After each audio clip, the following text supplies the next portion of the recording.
Bienvenue sur Espérance Média. Ici, nous partageons des messages qui fortifient la foi. Pense à t'abonner et à activer la cloche pour ne rien manquer. Tu peux aussi nous retrouver sur Instagram, Facebook, TikTok et sur notre chaîne WhatsApp adventiste.mq. Allez, installe-toi confortablement et place à l'étude du jour.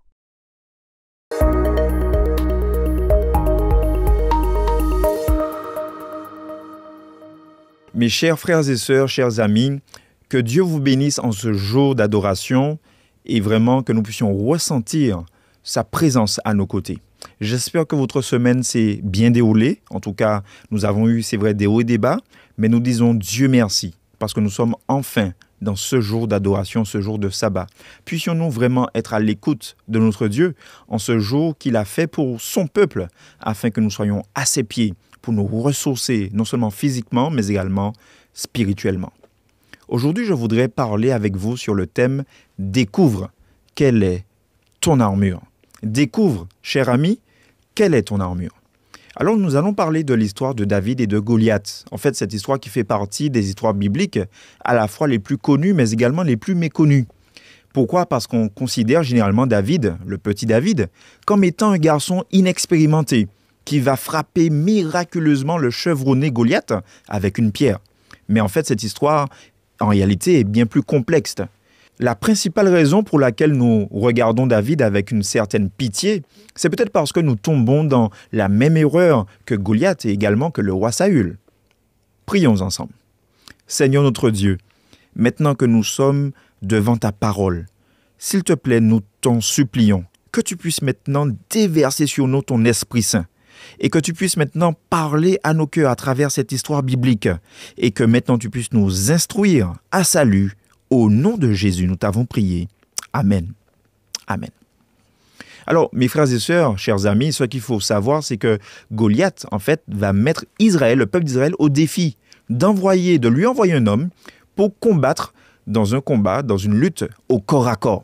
Et lorsque nous lisons 1 Samuel chapitre 17, au verset 8 et 9, la parole de Dieu déclare « Donnez-moi un homme et nous nous battrons ensemble ». Alors maintenant, je voudrais faire un premier point. Nous constatons ici, à travers ce texte, alors nous faisons un premier stop, et en fait, je voudrais dire à travers ce premier texte « Donnez-moi un homme et nous nous battrons ensemble ». Mes frères et sœurs, chers amis, nous devons savoir une chose, c'est que très souvent l'ennemi souhaite une chose, c'est nous emmener sur son terrain afin de prendre l'avantage sur nous, afin de nous déstabiliser. Il veut à tout prix nous traîner sur l'endroit où il sait où nous avons la faille, où nous avons le défaut, afin de nous tendre ce piège. Et c'est pour cela que nous devons, par tous les moyens, éviter d'aller sur le terrain miné, sur le terrain de l'ennemi. Pourquoi ? Parce que nous serons désavantagés. Maintenant, nous allons continuer donc notre étude. Trop souvent, en acceptant de rentrer dans un corps à corps avec l'ennemi de nos âmes, eh bien, nous avons tendance à mettre de côté les armes de l'esprit pour nous battre avec les armes charnelles, malheureusement. Mais je voudrais rappeler dans Éphésiens chapitre 6, au verset 12, la parole de Dieu nous déclare « Car nous n'avons pas à lutter contre la chair et le sang, mais contre les dominations, contre les autorités, contre les esprits méchants. » En fait, l'apôtre Paul savait très bien qu'on n'accédait pas aux sommets les plus élevés seulement qu'en priant sans relâche, avec une vigilance continuelle. Et oui, mes frères et sœurs, nous devons comprendre que pour parvenir à cette connexion avec l'Esprit de Dieu et pouvoir défaire les plans des esprits sataniques, nous devons prier sans relâche, avec une vigilance continuelle.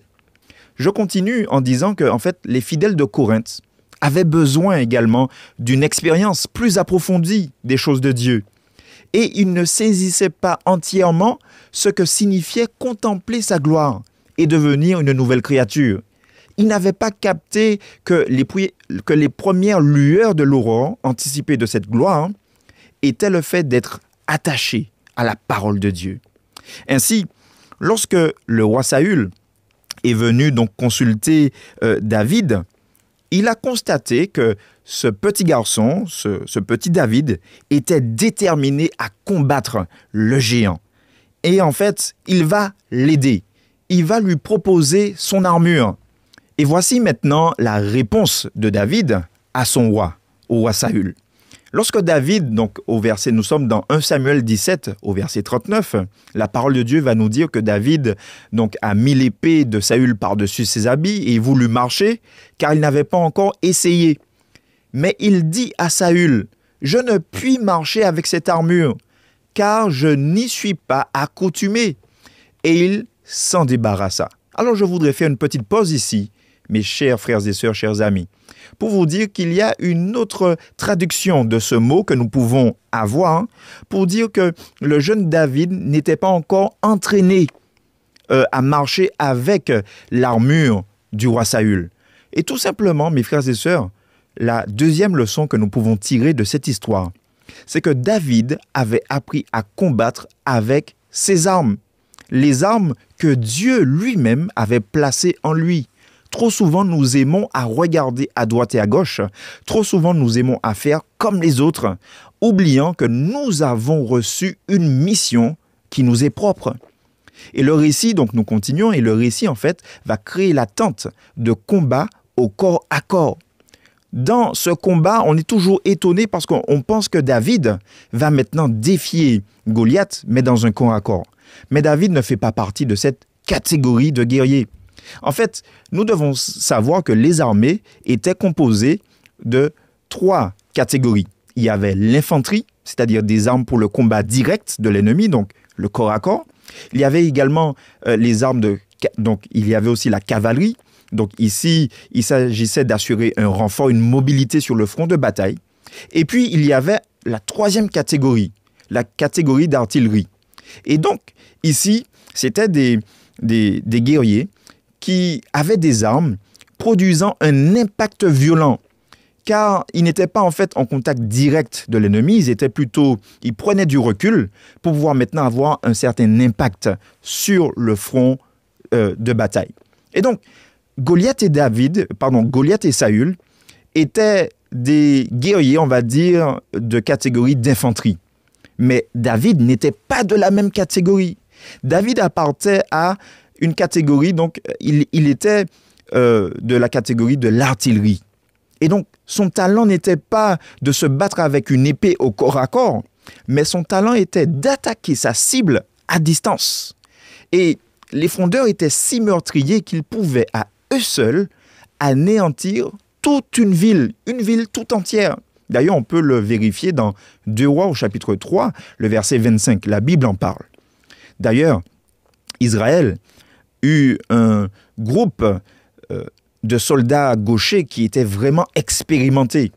Et d'ailleurs, certains commentaires bibliques s'accordent pour dire que ces guerriers, ces soldats gauchers, d'accord, étaient si précis qu'ils pouvaient d'une seule pierre viser un cheveu à une certaine distance, distance, sans pouvoir manquer le cheveu. Vraiment, mes frères et sœurs, chers amis, ce texte est vraiment intéressant dans le contexte où nous nous situons. Parce que nous constatons ici un guerrier qui ne va pas s'engager sur le corps à corps, mais plutôt un guerrier qui va en fait prendre du recul sur la situation pour pouvoir maintenant assurer son coup afin qu'il soit en plein dans le mille. Et c'est pour cela que j'apprécie beaucoup ce texte qui se trouve dans Zacharie chapitre 4 au verset 16, où nous constatons que la Bible déclare « Ce n'est ni par la force, ni par la puissance, mais par mon esprit, dit le Seigneur des armées. » Mes frères et sœurs, lorsque nous prenons du recul sur la situation complexe, nous sommes en mesure de nous dire en tant que chrétiens que pour faire face à l'épreuve, le chrétien doit être connecté à l'Esprit de Dieu. Afin de faire face à l'épreuve, mes frères et sœurs, nous devons comprendre, vraiment, chers amis, qu'il est plus que temps pour nous de nous mettre en retrait afin de prendre ce moment de qualité pour nous reconnecter à l'essentiel, à l'Esprit de Dieu.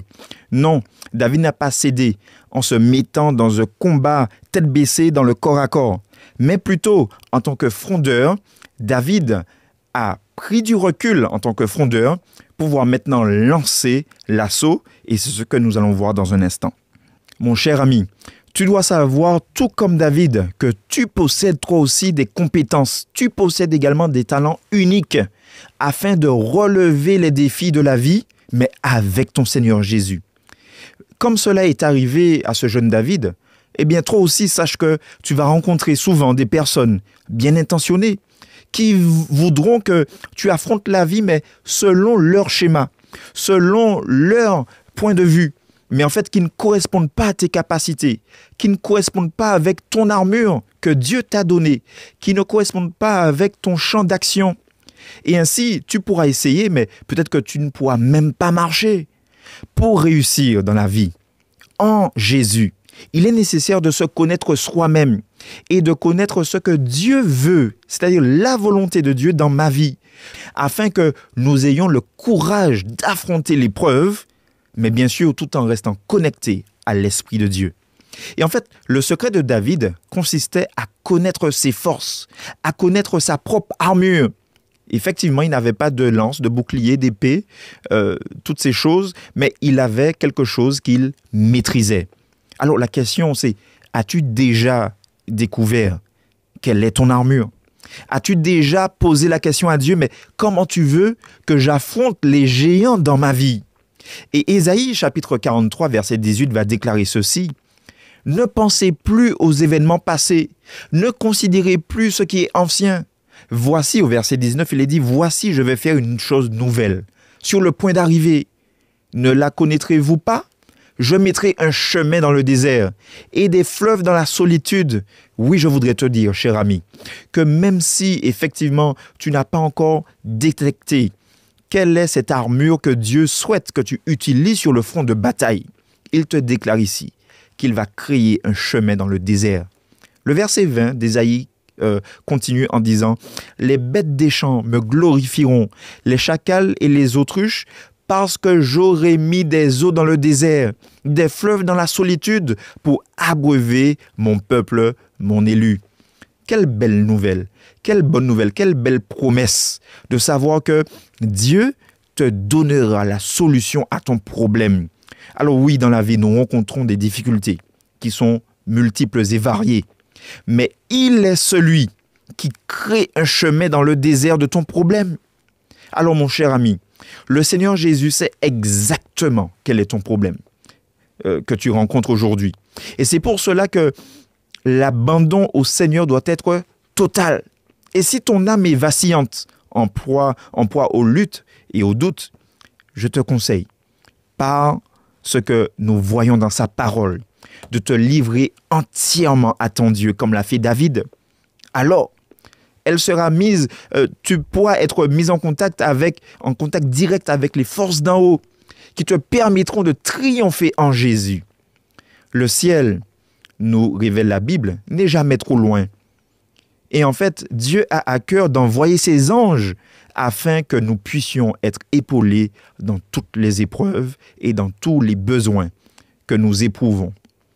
Mon cher ami, je ne serai pas plus long, mais je voudrais te dire ceci.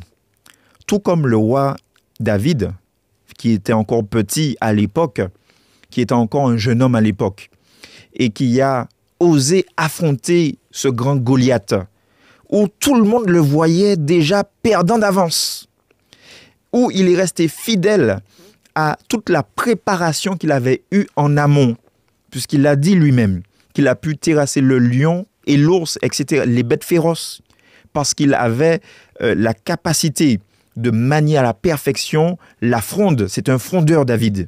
De la même manière, cher ami, puisses-tu te remettre totalement dans les mains de ton Créateur, afin qu'il puisse te montrer quelle est ton armure, afin qu'il puisse te permettre d'anticiper toutes ces épreuves à venir. Et que cette année, en 2025, alors que nous nous trouvons en 2025, afin que cette année soit pleine de promesses, des promesses qui viennent d'en haut et des promesses, bien sûr, pour notre salut. Des promesses qui nous rapprocheront du salut éternel. Que Dieu nous bénisse en ce sabbat, qu'il puisse vraiment nous fortifier et que nous puissions rester à son écoute afin que sa gloire puisse éclater à travers chacun d'entre nous. Notre Dieu, notre Père, nous voulons te remercier pour cette étude biblique où nous avons effectivement constaté que très souvent l'ennemi veut nous attirer sur un chemin, sur un terrain ennemi. L'ennemi veut nous attirer dans ses pièges afin que nous soyons déstabilisés et que nous puissions confondre notre armure et que nous soyons en fait désarmés. Mais tout comme le roi David a eu le courage de dire au roi Saül, je ne veux pas de ton armure, je vais rester avec ce que je connais, à savoir la fronde que je maîtrise. Que nous puissions de la même manière déclarer à l'ennemi que nous restons sous l'égide, sous la protection et sous la volonté de notre Seigneur Dieu Tout-Puissant. Que nous puissions éviter de nous aventurer, Seigneur, là où nous ne connaissons pas vraiment d'issue, mais que nous puissions rester sous les ordres et sous la bienveillance divine. Ô Seigneur, parle à chaque cœur. Puisses-tu t'adresser à chacun d'entre nous, afin que, une fois de plus, nous puissions recevoir tes plans et projets pour nous, afin que nous puissions recevoir, Seigneur, de toi, ce qui pourra faire de nous un combattant vraiment valeureux et effectif pour ta gloire, un combattant de qualité, et que nous puissions défier les géants qui se dressent devant nous. Ô Seigneur, merci de nous accompagner et merci de répondre à nos doutes, à nos interrogations, à nos prières, au nom de Jésus. Amen.